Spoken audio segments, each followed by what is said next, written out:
We have a very distinguished speaker this evening, Philip Mansel.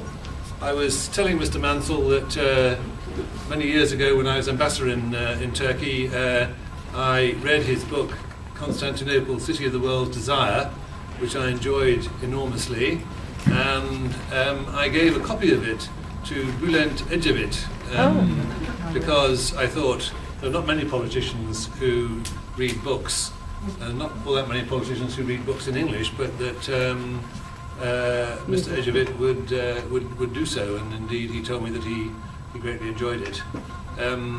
The latest offering is called Levant. There are copies available here for anyone who'd like to buy them.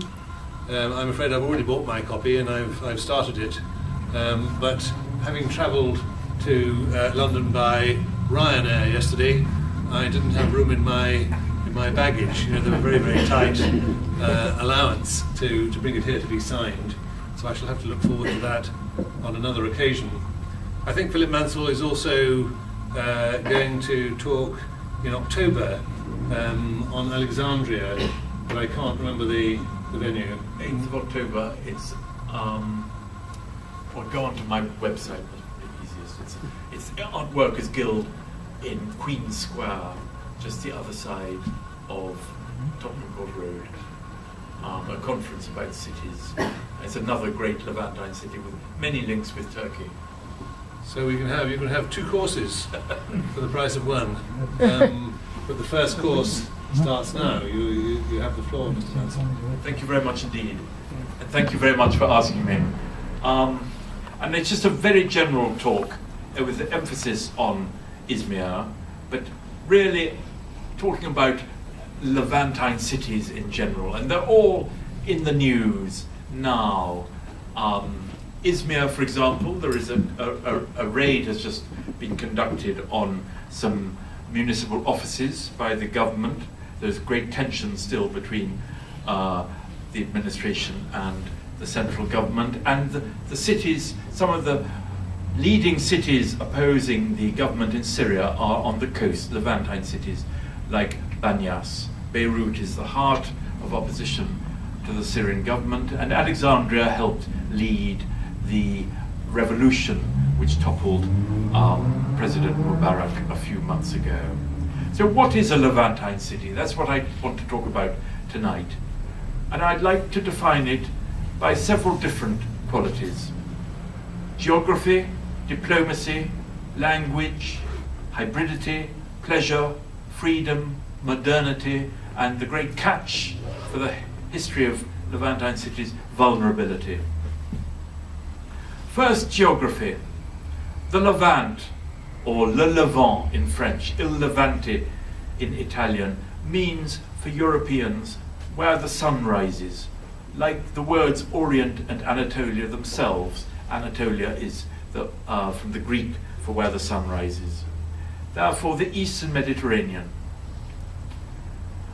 And what distinguishes the word from, say, Turkey or Greece is that it is a geographical word, free of national or religious connotations.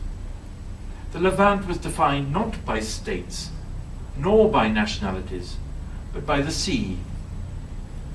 Like St. Petersburg and Odessa in the Russian Empire, to which they were sometimes compared, the great Levantine cities, Smyrna, Alexandria and Beirut, were windows on the world, ports more open and cosmopolitan than inland cities like Ankara, Damascus or Cairo. From the very beginning, they were part of an international system. The Levant was made by ships.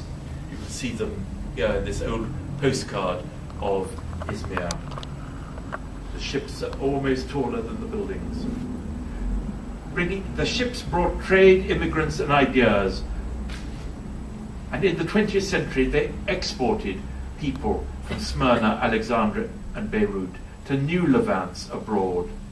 The Corniche or Cordon, and this is the great cordon of Izmir, which was built in 1869 to 74 by a French firm from Marseille, another great Levantine city, the Levantine port of France, which a friend of mine is now writing the first book in English on.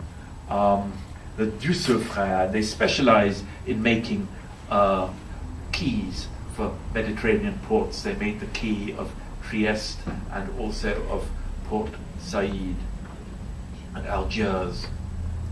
And the Cordon was really the center of Levantine cities. It was a meeting place, a trading center, and in effect an arrivals and departures lounge. Levantine cities were trading cities, integrated into the economic systems of Europe and Asia. Izmir, for example, exported figs and raisins above all. Alexandria, cotton. Beirut, emigrants to the Americas and Africa. People and business, not monuments or ideas, were the main attraction of Levantine cities. The present was more important than the past. One of the great English travellers is Thackeray, the author of Vanity Fair, and he wrote that he liked Smyrna because, since there were no great monuments he felt obliged to visit, it produced none of what he called the fatigue of sublimity. After geography, the second common factor is diplomacy. We're very privileged to have so many distinguished ambassadors here tonight, and diplomacy was really helped run these cities and create them. Indeed, the Levant is a Western name for an Eastern area. It's a dialogue at the heart of what Gibbon called the world's debate between Christianity and Islam. And the modern Levant was in part a product of one of the most successful alliances in history. For 3 centuries after 1535, between France and the Ottoman Empire, between the most Christian king, as the official title of the Christian France, and the Caliph of the Muslims, one of the many titles of the Ottoman Sultan. Deals came before ideals. This great alliance was based above all on international strategy, on the shared hostility of the 2 great monarchies to Spain and the House of Austria, when Spain was really the leading Mediterranean power, running Spain and southern Italy and constantly raiding North Africa. And later, of course, this alliance had a commercial aspect, and the great port of Marseille really lived off trade with the Ottoman Empire. And it was Provence which helped make the first fezzes and tarboushes. And with the alliance, eventually, about 40 years later, came the capitulations, which are so complicated, as I'm sure you know. It's very difficult to explain, but they were agreements, essentially, in capituli, or chapters, between the Ottoman and foreign governments, which allowed foreigners to operate in the Ottoman Empire under their own legal systems. And this is still the crux in many countries' international relations. One of the things which helped provoke the Iranian Revolution was the legal extraterritoriality accorded by the Shah to Americans in Iran, and it's also an issue in Iraq today. And these capitulations, in theory, were granted by the Ottoman Sultan and could be withdrawn, but in fact they were deals, and they went on even between reigns. And commerce followed diplomacy. Our Indies was the French description of the Levant. As a result of the French-Ottoman alliance, French consuls were appointed to all major cities in the region. More French books were published on the Levant and the Ottoman Empire than on the entire continent of America in the first century of its discovery. The Levant was a very near east, where, thanks to Ottoman law and order, travel was relatively safe. It was integrated into the Grand Tour. The temples of Baalbek, northeast of Beirut, were visited and described by French and English travellers before the temples of Paestum, only about 40 miles south of Naples, or the temple of Split on the Dalmatian coast. They were really quite easy to get to. And these were the years of the consuls. The ports of the Levant became unofficial diarchies between foreign consuls and local governors. Consul status was marked by the appointment of their own guards or kavassis in elaborate uniforms, and they were also accorded, though they had to pay for them, Ottoman janissaries as protection from insult or attack. And in Alexandria, for example, consuls were always there, even when Alexandria was a very rundown port, and as a result, the foreigners could wear Western dress in Alexandria. Though in Cairo they had to put on local dress. And consuls were so important as a power factor that both in 1694 in Izmir, when Venice had taken the nearby island of Chios, and in 1770 when the Russian Navy had circled the entire continent of Europe, arrived in the Mediterranean, taken some Aegean islands, and was threatening the great trading port of Izmir, it was consuls who persuaded the commanders of both the Venetian and the Russian navies not to attack Izmir. So they saved the life of the local Christians. If there had been a foreign attack, probably there would have been reprisals and massacres by Muslims against local Christians. Consuls are acting as a group, and they acted both as servants of their own government and as local power brokers, transmitters of modern technology and information to local rulers. In Beirut, for example, there was a famous family still around today called the Al-Khazins. They used their position as French consuls in order to strengthen their local power base.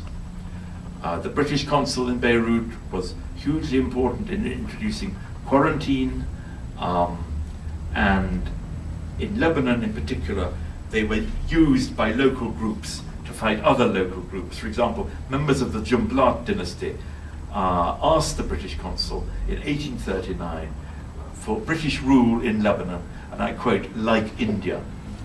And the Iranian consul in Beirut, long before the Iranian Revolution, was already acting as protector of the local Shia Muslims.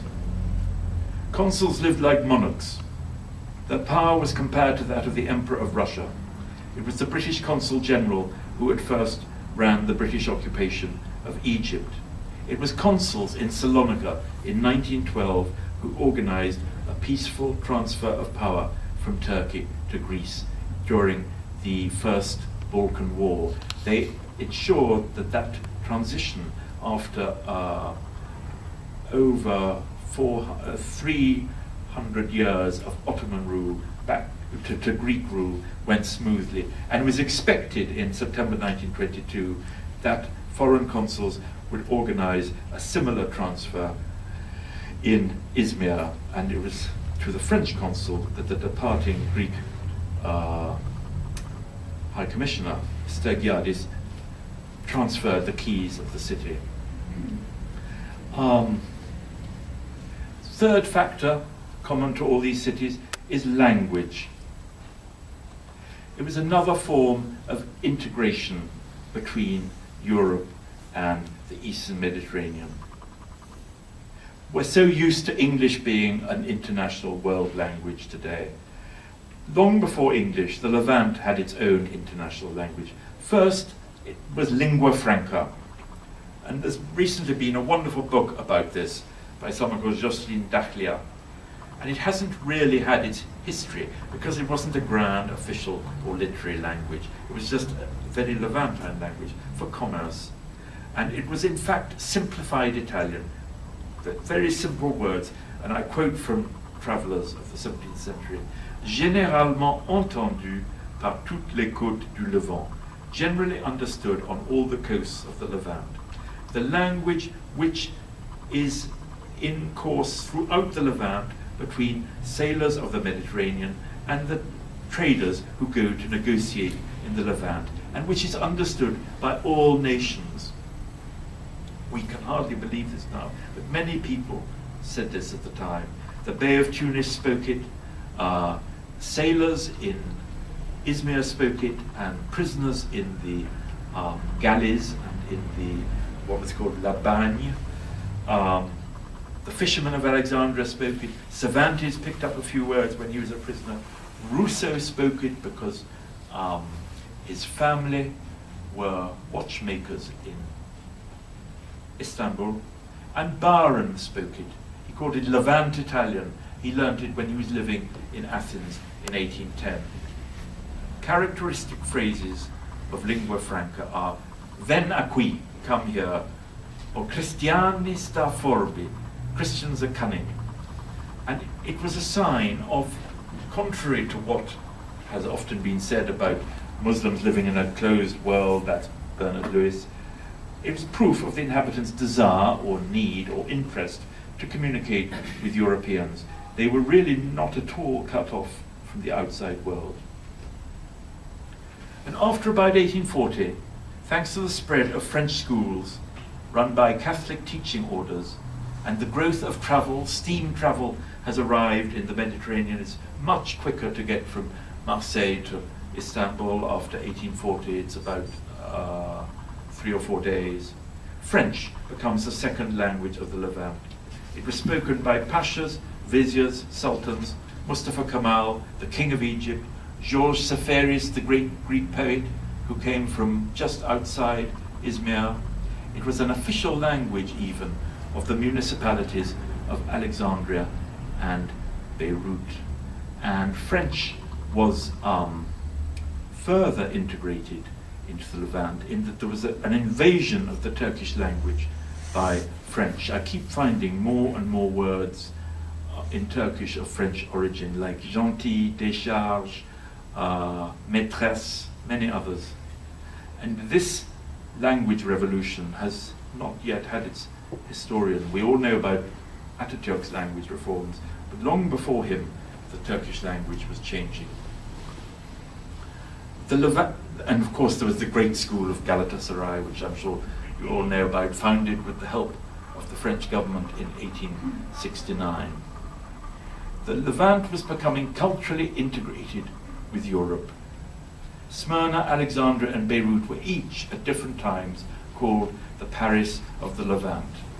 And French schools in these cities included those run by Jesuits, Notre-Dame de Sion, the Sœurs de Besançon, the Frères des Écoles Chrétiennes, and the government Mission Laïque.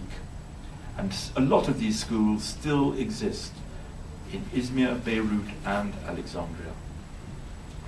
And Paris became part of people's intellectual and cultural life.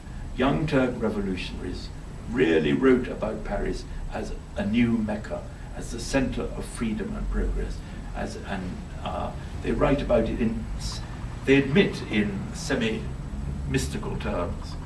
And many young Turk revolutionaries actually took refuge there before their return to Istanbul in 1908. And this French education that many received in schools, it's often represented as a form of cultural imperialism, which it was that, but it wasn't just that. It also helped give students the weapons with which to fight that cultural imperialism. And of course, Mustafa Kemal would introduce many laws of the Third Republic, and the principle of laïque, it comes from France. Another form of integration with the outside world. And another characteristic of the Levant is hybridity, or multiple identities. Something we can hardly imagine even, so strong was the force of nationalism in the 20th century.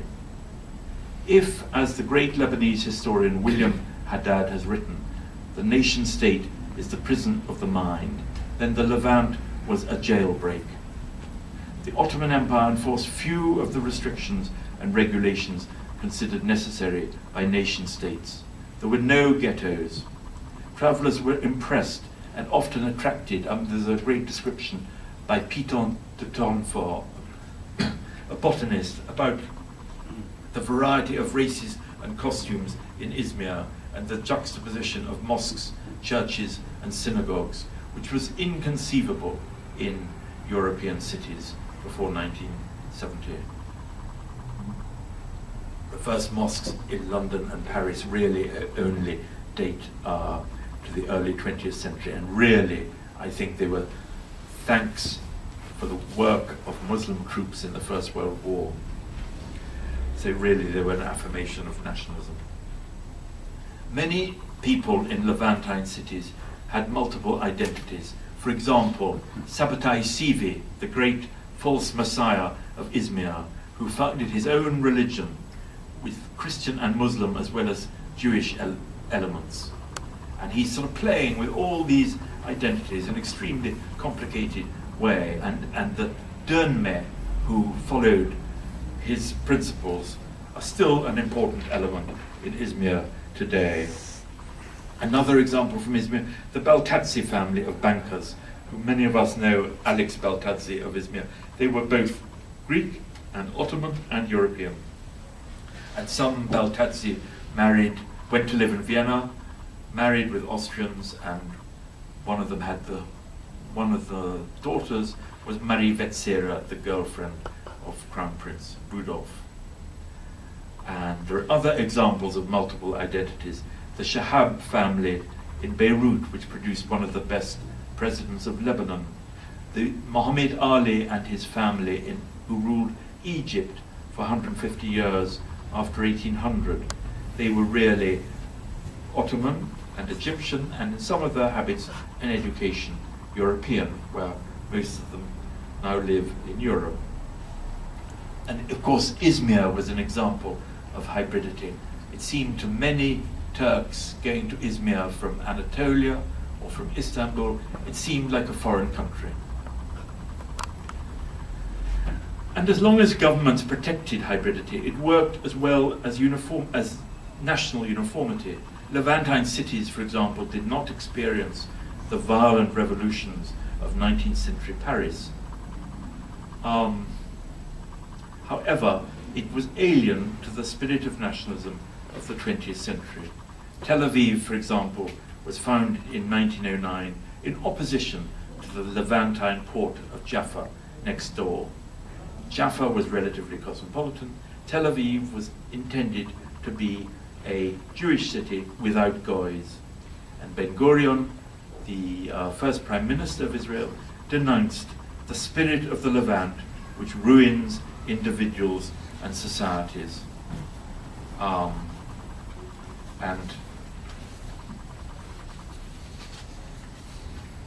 Nasser was another enemy of the Levant. Although he was himself born and educated in Alexandria, after 1956 he encouraged Alexandrians of foreign origins to leave. It was once called the Queen of the Mediterranean. Alexandria is now, according to a friend of mine who lives there, the capital of the Nile Delta. And there was another form of integration with which cities of the Levant were synonymous, and that was pleasure. Travelers admired what they called the freedom of Levantine living. The women of Smyrna combined Western elegance with Eastern allure. Now I want to quote you.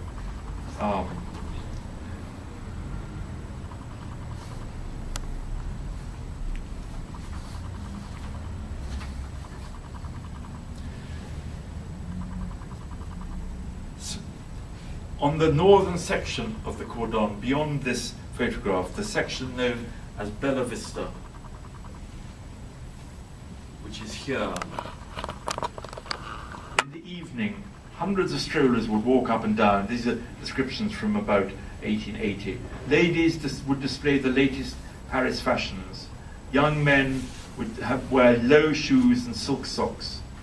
In the evening, wrote a French consul, a compact crowd of every age and every nationality walked up and down under the gas lights. The quay is the favourite promenade in the evenings, and up to a late hour at night, the numerous cafes along it are brilliantly lit up and form the rendezvous of motley, costumed crowds, while strains of Oriental as well as European music are heard on all sides. And Smyrna, more than any other Levantine city, created its own music, a blend of Greek and Turkish, Bulgarian, Armenian, Jewish, Italian, Zebek, called Smyrnaica or Rebetiko. It was the music of rebels, particularly appreciated by the Abadais, or as they were called, the young men who, as in other ports, worked on the quays and in the evening gambled, drank, and fought with each other.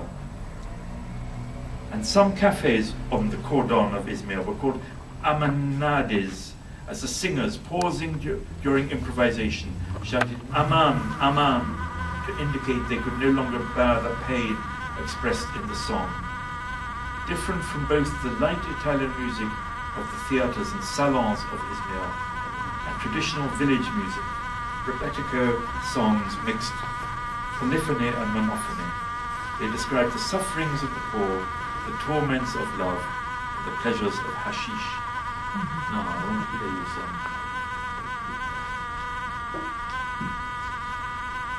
And one, I would like to quote a song. Won't you tell me where hashish is sold? The dervishes sell it in the upper districts, that's the upper bit of Izmir, which was poorer.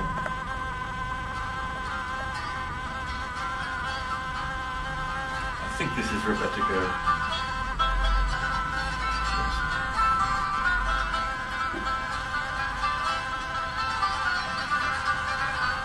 It's certainly from Izmir.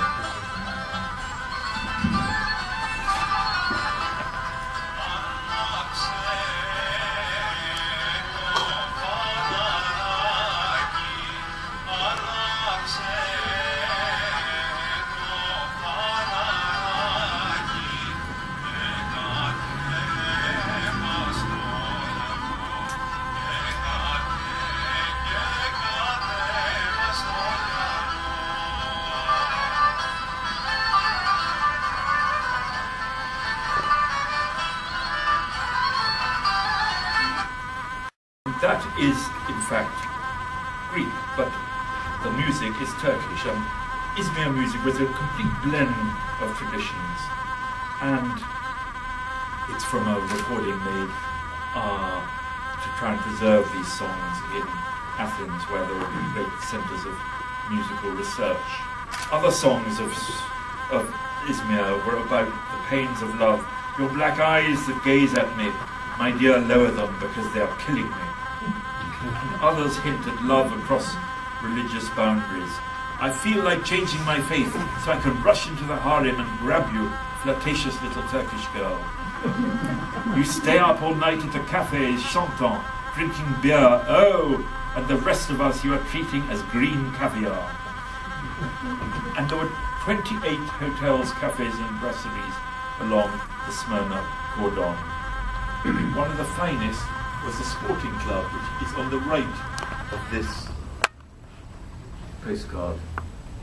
Built in 1894 by the architect Polycarpos Vitalis, it had spacious rooms, its own garden and orchestra, and a famous terrace from which members watched the sunset over glasses of raka.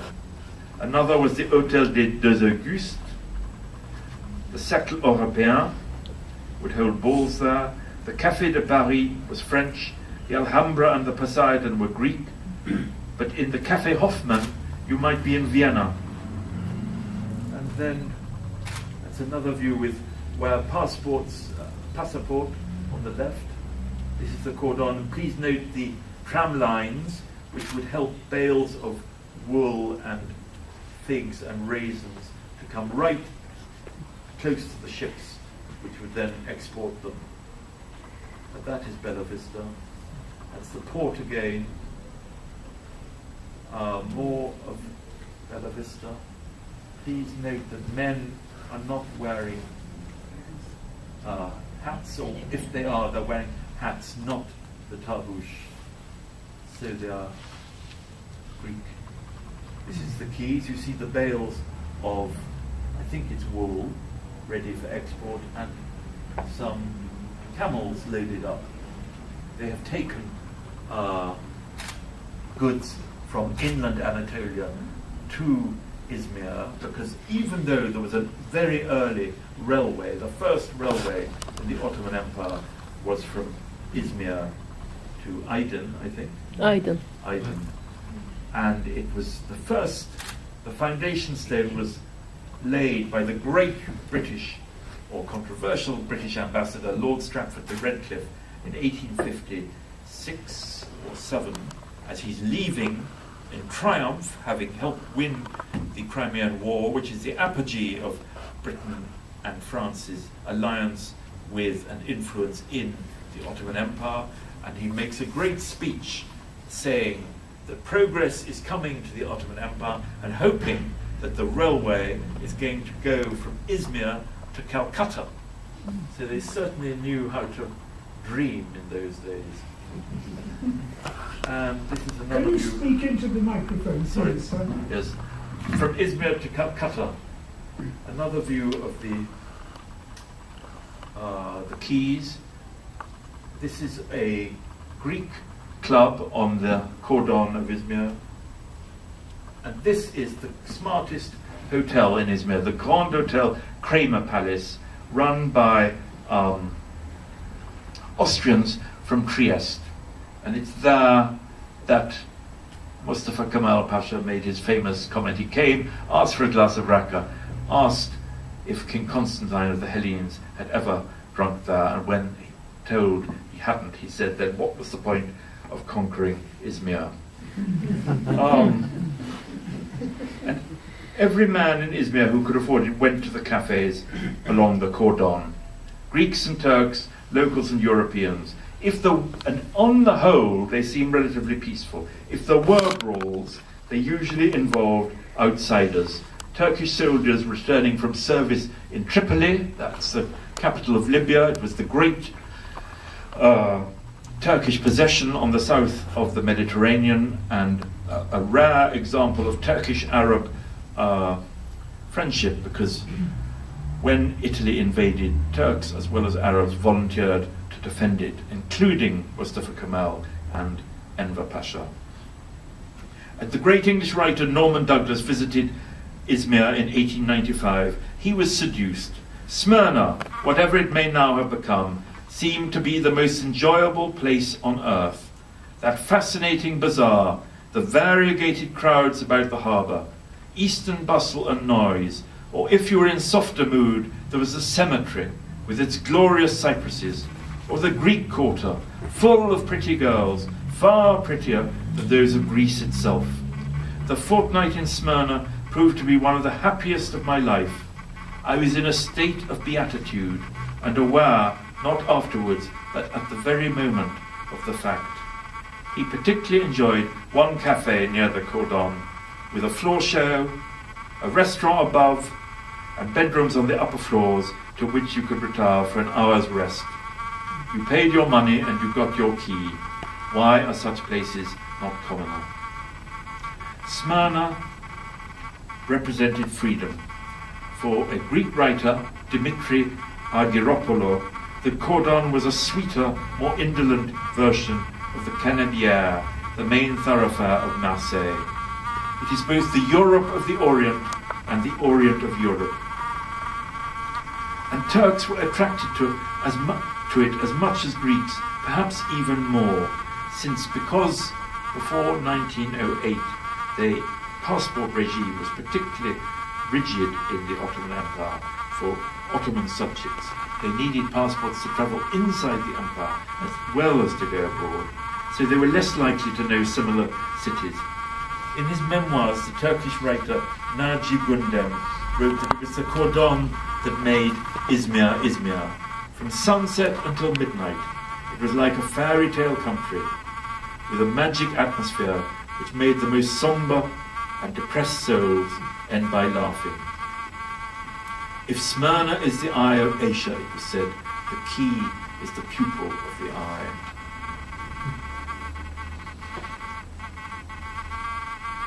And another factor linking cities of the Levant, as well as pleasure, was modernity.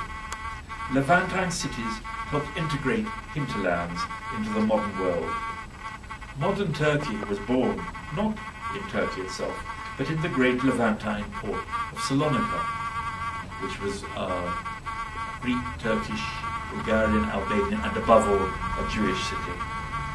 It was birthplace of Mustafa Kemal, and it was there that the Young Turk Revolution broke out in 1908, and it was able to break out there partly because of the proximity of foreign states, and the number of foreign consuls gave Ottomans protection from their own government. Another aspect of modernity, Smyrna had the first newspaper, American schools, railway, the first electricity from the 1880s, and the first cinema in the Ottoman Empire. And it also had some of its most modern women. For example, Latife Hanım, wife of Mustafa Kemal. She came from the great family of merchants, the Uşaklıgil, another of whom, the writer Halil. Ports have often been rebels against capital cities. For example, Odessa helped encourage the Greek Revolution of 1821. Many of its leaders came from Odessa, and was also a center of revolutionaries against the Tsarist Empire. In 1826, Beirut was described as a republic of merchants, independent of the government in Damascus, and in a way it still is. And the city of Izmir is one of the last bastions of the CHP against the AKP government. At different times, Smyrna, Beirut, and Alexandria have all seemed, as it has been said of New York, like islands off the coast of Europe. The city was a force for change, and the same phenomenon could be found near and in Tunis this year in February, when demonstrators would say, and I quote, "This is a maritime country, we are sailors, we've always been open to the outside world. Tunisia will remain a land of beer and bikinis, not fanatics." However, the problem for many of these cities was they never had strong autonomous administrations like Venice or the Hanseatic cities in the Middle Ages like Hamburg and Bremen. The municipalities, when they were founded in Smyrna, it was founded in 1868, very early really, they were weak and divided. For Smyrna was also a city on the edge of disintegration. Racial or religious hatred was all too often ready to erupt. There was no great army of the city like in revolutionary Paris with the National Guard or Renaissance Florence, which could protect the city and its inhabitants. Smyrna was said to enjoy 10 years of massacre, followed by 30 years of merriment. There were outbreaks of racial hatred there in 1770, in 1797, in 1821. Then there was a long peace marked by the visits of 2 Ottoman sultans in 1850 and 1863, and these visits were really the high point of Smyrna's history, when the Sultan visited the governor, local notables, and local Levantine millionaires like the Baltazzi family. So he's distributed charities to mosques, churches, and synagogues, and he's attended by ministers, and so it's making a statement, his visit, that it's the Tanzimat era and all Ottoman subjects are in theory equal. Unfortunately, I've never, and of course there was a famous visit of Abdulaziz to the Whittles outside Izmir, and 2 Mrs. Whittles in Turkish dress welcomed the Sultan, and there was a reception, everybody was invited, and champagne bottles, it is said, had to be opened in caves a little bit away from the house so that no one was shocked by the sound of popping corks. Alexandria had a less brutal history than Smyrna, but there were also race riots. The British bombardment in 1882, which was a horrific war crime, as was said at the time. More race riots in 1921. Of course, Beirut had its civil war.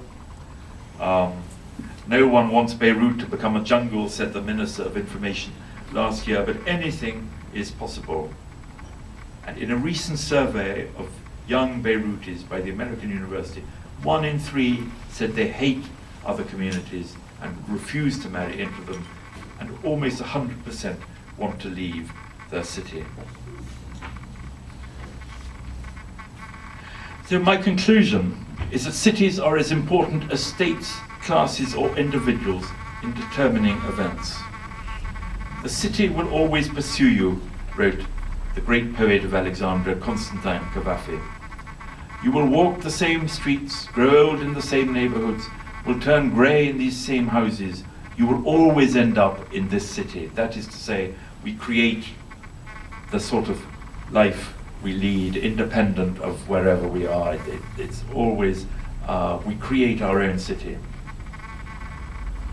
And I just want to show the remains of these slides. This is a Greek demonstration, I think in 1908, during the Young Turk Revolution, when there was a great upsurge of fraternization and optimism in the Ottoman Empire.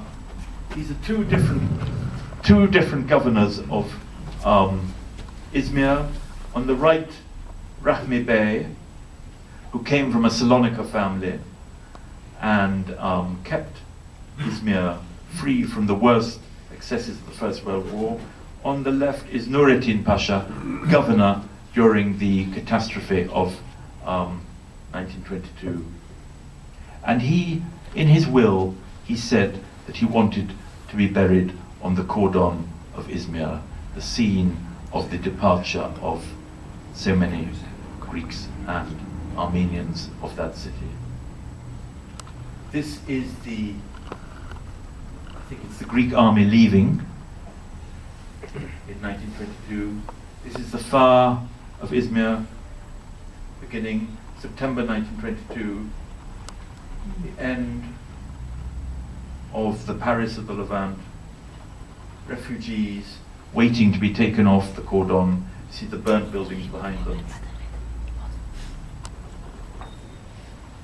More some foreign marines in the ruins of the city, the second half of September 1922. I think Izmir was this vulnerability, which is a feature of the Levant. I think it was the first city in the 20th century. It's like a sort of portent of the horrors to come in other cities later in the 20th century. I think it's the first city really to have been half destroyed in the 20th century.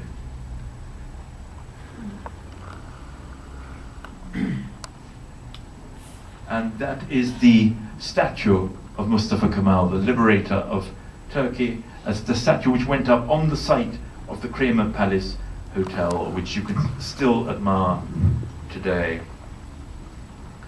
But I think there is a new Levant being formed now. The Levant is ceasing to be one geographical area. For example, London or Paris, New York or Dubai, with their immense varieties of races, religions and languages, are new Levantine cities. Also, they are different from their hinterlands. Also, they are devoted to pleasure and trade and have many different languages, multiple identities, and a sense of freedom and modernity, as Levantine cities had in the past. London now seems like another country, different to the rest of England. An example of the role of cities independent of governments as beacons of freedom. It is meetings in New York in 2008, which were sponsored by Facebook, Google, the Columbia Law School, and, to a certain extent, the State Department. They were much more effective than all the efforts of the United States government in spreading freedom in the Middle East. It is these meetings which taught Egyptian youth leaders how to use mobile technologies and social networking, which they would use to such dramatic effect in Cairo and Alexandria in February 2011. Moreover, in another way, London, Paris and New York are successors of Levantine cities, because they have welcomed among their millions of immigrants people from those cities. For example, Mohammed Al-Fayed came from Alexandria. Alec Isigonis, the designer of the Mini, was from one of the richest families of Izmir, Greeks of Izmir. They had British protection, that is why they were able to leave in September 1922. They had British passports. He never talked about it subsequently. Edouard Balladur, a French prime minister in the 1990s, he was from an Armenian Catholic family of Izmir. Again, he had French protection. That is what kept them safe and alive. And he was born in Izmir. He only left in 1934. And he also doesn't really like talking about the past. But his French colleagues and rivals call him l'étrangleur ottoman. And then there are many Lebanese writers in Paris, like Amin Malouf or Dominique Ede. So I would say that Ben Gurion was wrong when he says the spirit of the Levant destroys peoples and nations. Perhaps the nation-state was a 20th century interlude. Levantine cities are perhaps the future as well as the past. Smyrna, Alexandria and Beirut are all in different ways trying to revive their cosmopolitan past. Istanbul itself is become, I'm sure you've all noticed, a world city again.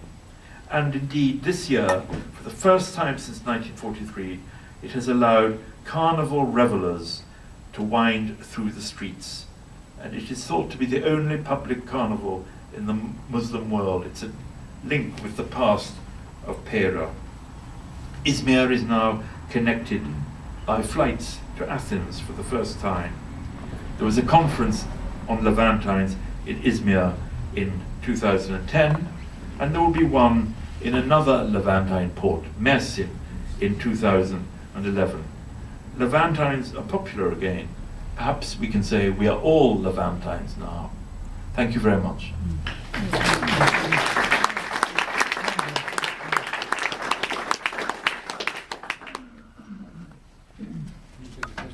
Yes, yes. I wonder if anyone would like to ask a question or make a comment on that fascinating taster for the book. So exhaustive, no one has a question? Can't believe it. Having worked in or visited, I think all the cities you've mentioned, and the one I know least is Alexandria, but my impression of visiting there about 2 years ago is that the departure of the remaining vestiges of the Levantine community has been more complete, much more complete than in Turkey or in Lebanon. There seemed to be very little left there, apart from the Greek patriarchate. Yes, that's correct. And is that your impression? yes. Yeah. And there's a Greek yacht club, which is quite popular because it's one of the last places Yeah, that serves alcohol. Yeah. Yes, there are still quite a lot of Syrian Alexandrians who speak French and to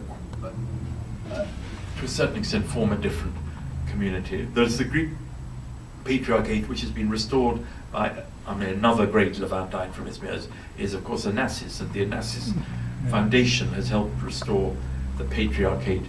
But the library has made a huge difference, and it was really Mrs. Mubarak, we must give her credit, who got it going and ensured that it was finished and independent of the Egyptian government. And that gives a certain window on the world for Alexandria.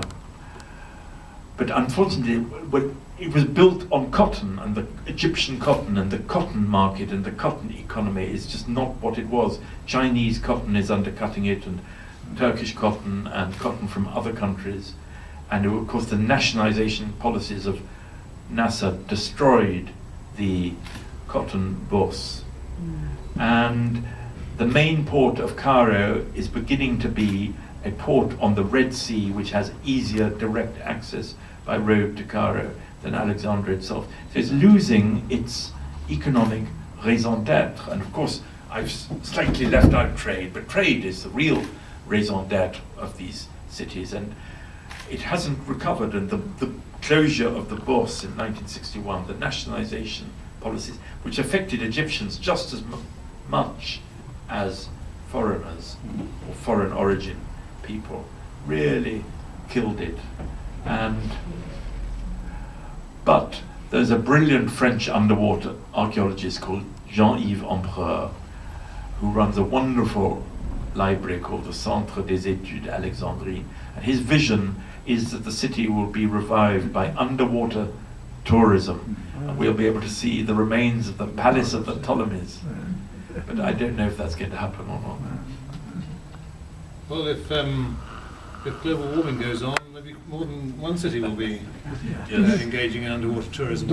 Those Levantines must have made a lot of money, and I think they didn't invest all their money in Turkey. They must have transferred them abroad and made their investment in their origin country, and they kept their root there in their own countries and transferred the money there, I think. Did they? Well, that's a major question, which is very difficult to answer with total mathematical accuracy. They didn't, I don't think that, no, they didn't invest all their money in their own countries. They invested it in houses and businesses in Izmir. And the Whittles in 1912 really thought that the golden age had begun. And they, and then the Oriental Carpet Company, there's just been a book on it, they were expanding in Turkey itself. What percentage of profits were, the main residences were in Izmir. They would go on holiday to England. Some would have secondary residences in England. What percentage went back to the home country? Who can tell?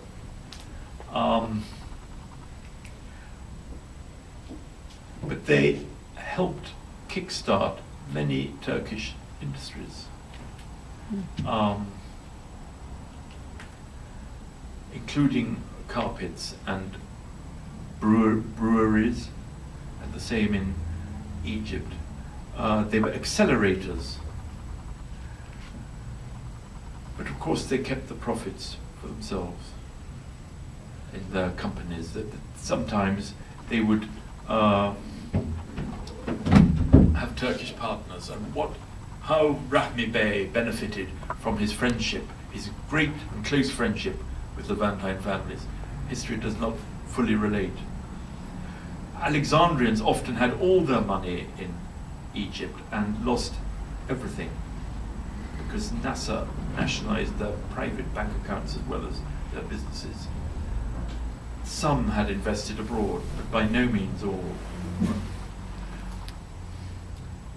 I wonder if the present generation of Turkish businessmen invest more in Turkey or abroad than Levantines. Good question.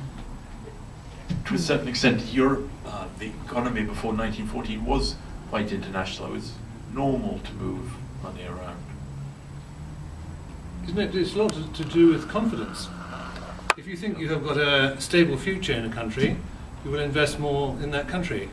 When I lived in Turkey, a lot of people Turks used to complain to me that Kurdish businessmen who do well in the West, in Western Turkey, don't put any of their money back into southeastern Turkey where they come from. Why not? Because there was unrest and the people don't have confidence that it's going to be a stable investment. So that to the extent that you could move back to that kind of Levantine, multinational, multicultural, secure existence, you will have people investing where they're making the money. So people put their money abroad out of fear, whether they're Turks or Levantines or whatever. David, you wanted to ask something? On one very small practical point at the end, I think you said that you could now fly between Athens and Izmir for the first time, but I remember flying from Athens to Izmir in 1960. Oh, thank you. On what airline? A very interesting talk. You suggested that London, Paris and New York are in a sort of way becoming new Levantine cities. Given what has happened, as you pointed out, to Smyrna, Alexandria, Beirut, should we be optimistic or pessimistic about this? It's very challenging, certainly, but it all depends on the will and repressive force of the government. As long as the government is willing to enforce law and order, I don't think that necessarily impossible or unworkable. It's when the police and the army cannot or will not enforce law and order that the cities disintegrate. In fact, the departure of Alexandrians in the 1950s and 60s was remarkably peaceful, even in 1956, when Britain, France and Israel were bombing Alexandria and Egypt in general without a declaration of war. No physical harm came to British, French or Jewish people in Egypt, because the Egyptian government didn't want it. Yes? Please.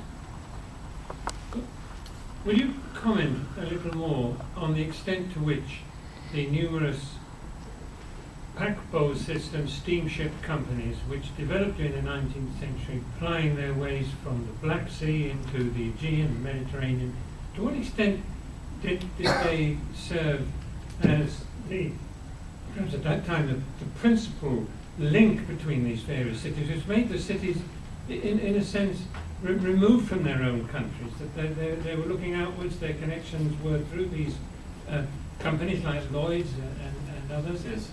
Could And you say a bit more about that? the Ottoman government had its own steamship line, and the Egyptian government had its own one.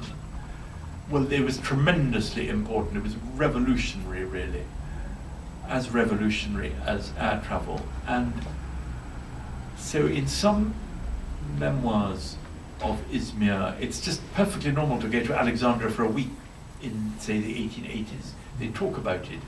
And then for Beirutis to go to Paris, or indeed to South America, they went by boat, and that's why there are so many Lebanese, Mexicans, or Brazilians, or Argentinians. But I don't think they were yes, it gave the cities a huge economic boost and made them very dynamic. It didn't necessarily cut them off from the hinterland.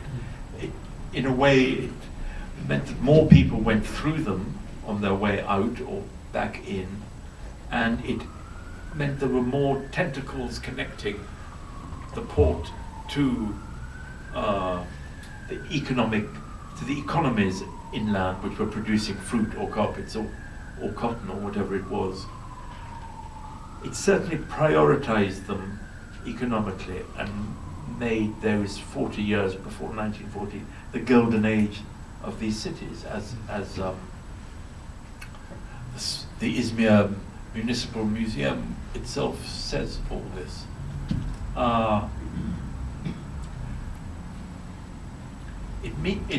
The growth of air travel certainly diminishes the importance of port cities.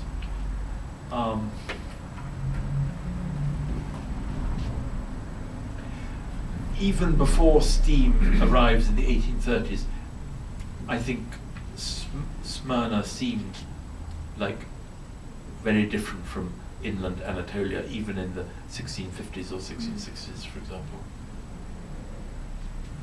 Yes? I'd like to make a comment on the issue of hybridity. I think I have a small objection in the sense that I understand the hybridity that existed, for example, in music or in food, but in terms of people, for a foreigner, maybe the existence of synagogues and mosques and churches next to each other made them believe that there is an apparent hybridity, but in reality, I think that the neighborhoods were really, really separated from each other, and there was no intermarriage, and I'm sure there were women in the Greek neighborhoods who didn't speak Turkish or never learned Turkish. I'm not saying that this... And vice versa, yes. And vice versa. Yes. So for the locals, there was a really, really obvious and strict code that was visualized through the dress and through the hat, and that they really respected. I'm not saying this is a bad thing, because the Millet system saved the minorities from assimilation in a sense. It's a good thing, but I think that multiculturalism back then and today are two very different things. Yes, I agree with that, above all with the different status of women in different religions, and the lack of intermarriage. But men,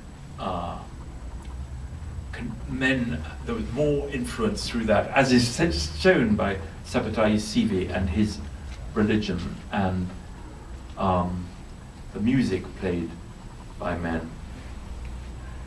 And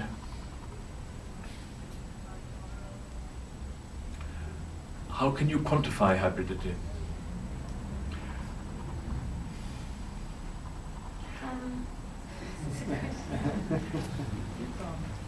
You cannot, but I think that in a qualitative way, I can see hybridity in some sectors and not in all, and not in the majority. I can see hybridity in music, which was a man's thing at the time. Yes. Although Rebetiko was, I think, exclusively sung in Greek, but you're right, the music was. No, Turks say it was sung in Turkish also. Well, aman. There were Turkish lyrics as well, but as a genre, Rebetiko survived more in the Greek version. Although the music, of course, is untrackable. I mean, one cannot say whether a song is even today. I mean, songs in Bulgaria, in the Balkans, in Greece and Turkey are the same. Yeah. But intermarriage was beginning in Alexandria in after about 1920s. Yeah, I wanted to point out that out. So in food and music, I see more the hybridity, but in architecture, for example, it's only in the beginning of the 20th century where class divisions start appearing in neighborhoods rather than ethnic divisions. Yeah. So in the suburbs, for the first time, we have rich Greeks and rich Turks and rich Jews together rather than... I agree with that, and often imitating the same house models. I mean, the house of the Uşaklıgil family is very French. But in the heart and the core of Izmir, even until the beginning of the 20th century, we have the small Greek neighborhoods around churches, small Jewish neighborhoods around... Yes. I want to move on, if that's all right. Madam? You mentioned about the capitulation which Ottoman Empire gave certain group of people. Could you please expand on this, what kind of rights and privileges these people have and their contribution to the economy of Izmir in particular? The rights and privileges of capitulations. Of the certain groups of people. I've read so much about it, it's all contradictory. Now people are saying, oh, well, people weren't so privileged and the Ottoman government was always really in control and it favoured the Ottoman economy. And 20 years ago they said that reverse. Well, it enabled them to escape many, though not all, taxes. And it enabled them, it's all so relevant to London today. And what's the phrase? Non-doms. Yes. It's But the non-doms can't escape our courts. well, they can get on a plane. In theory, they can't escape our courts. So I think a few Russians do. Now, maybe if someone gets arrested for murder, I think, was it murder the only crime which was not tried in a court of capitulations? Yes, in theory, capital crimes were under Ottoman law. Of course, they function as privileged foreigners. And there's an incident at the beginning, it's a tiny little incident at the beginning of the First World War where a member of the de Jong family, I think, who had been there for 200 or 300 years, got into a first-class railway carriage with a second-class ticket, which was obviously his habit. Pompier. And then, and then he's finally arrested, and then in the end the Sultan commutes his task. And it was immensely privileged, varying from reign to reign. Slowly, even before 1914, the Ottoman government was beginning to assert some taxes. And but these capitulations made Izmir rich port city, which it was. And they helped attract foreigners to Alexandria, which helped make Alexandria a economic dynamo for Egypt. Egypt also had capitulations, and then it had these terrible tribunaux mixtes. One of the largest buildings on Muhammad Ali Square, the center of Alexandria, was built in the 1880s, where foreign-dominated law courts tried cases involving foreigners. And then the French later imported the same system to Beirut when France ruled Beirut after 1918. But it suited the Ottoman government to begin with, or they wouldn't have granted them. Yes? Even at the height of Ottoman power in the 1680s, they're still extant. And there's a wonderful account by Evliya Çelebi of Izmir, where he says, oh, it's terrifying. The consular officials can come with white sticks, and Muslims have to, if there's a law case, they have to go to consular courts in some cases. It's just a deal. It was found convenient. Of course, the quid pro quo is that in the capitulations between France, the treaty between France and the Ottoman Empire, Ottomans were meant to have the same rights in France that French people had in the Ottoman Empire, but they never did till maybe the 20th century. And that is an example of the really extraordinary degree of prejudice in Marseille or Paris. No mosque was allowed. And often there were race riots in Marseille and Muslims were killed. This was sometimes connected to pirate raids from Algiers or Tunis. It's a very unfortunate name, isn't it? I mean, capitulation sounds. Yes. We capitulate to somebody. Can we have anyone have one last question before we have to wrap up? Anyone burning to ask something? Oh, sorry. Yeah, please. Just a small comment, but it's irrelevant. With regards something you said about this is Mubarak's efforts in Library of Alexandria. There's a general prosecutor in Egypt now. He's investigating like thousands of corruption files, and one of them that much money that used to come to the library was going to her personal account. So I didn't know that. Yeah, and yeah, just the library was established by another illusion shattered. So yeah, I mean the state during Mubarak time was controlled by by Mubarak and Ministry of Information. So and his sons. Yeah, the family and the regime. So much credit were given to them, but they were actually corrupt. So I just say I had to comment on it because I'm from Egypt. Thank you very much. Oh well, that's very disappointing. However, what was not disappointing was this fascinating lecture. I think the range of the questions indicates the interest that it sparked. I'd like to thank you very much on behalf of the Anglo-Turkish Society and our guests tonight for coming and talking to us as you did with such style and interest.